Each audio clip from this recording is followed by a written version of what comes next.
Nagsalita na ang isa pang opisyal ng Department of Transportation and Communications o DOTC na nadadawit sa di manoy tangkang pangingikil sa isang dayuhang kumpanya.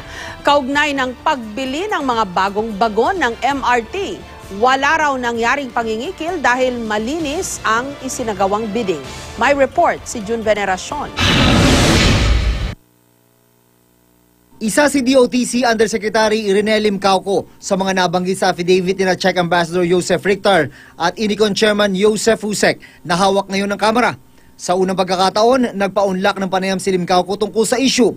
Wala raw siyang alam sa meeting kung saan tinangkaraw kikilan ang Inicon ng grupo ni MRT General Manager Al Vitangcol III para makuha ng check company ang kontrata sa pagbili ng mga bagong bagon ng tren. I was not there, I'm not involved. Kahit sa mga isang meeting man doon na kasama itong mga taga-Inicon na ito, wala po kayo, hindi po kayo nakadalo, hindi po kayo present. During the alleged, of course, no. Nakaharap daw ni Lim Cauco ang mga taga-Inicon, pero project proposal lang daw ang kanilang pinag-usapan at wala nang iba.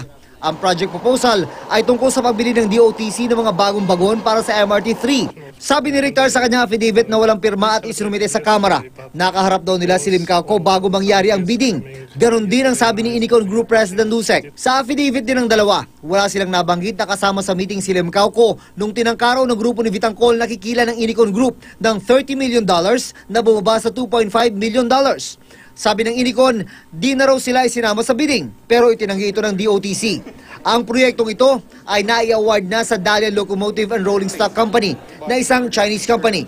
Sabi ni Lim Cauco, malinis ang bidding na naisagawa.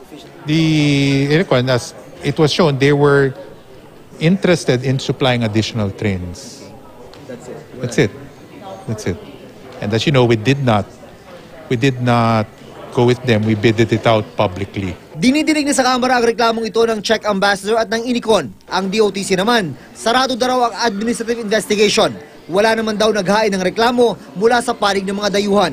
As far as the DOTC is concerned, wala na po kaming kailangan investigahan. Hihintayin na lang po natin yung findings ng NBI. We leave it up to the proper authority, which is the NBI. Hulyo nung nakarang taon nang inutusan ni Pangulong Noynoy Aquino ang NBI na imbestigahan ng kontrobersya.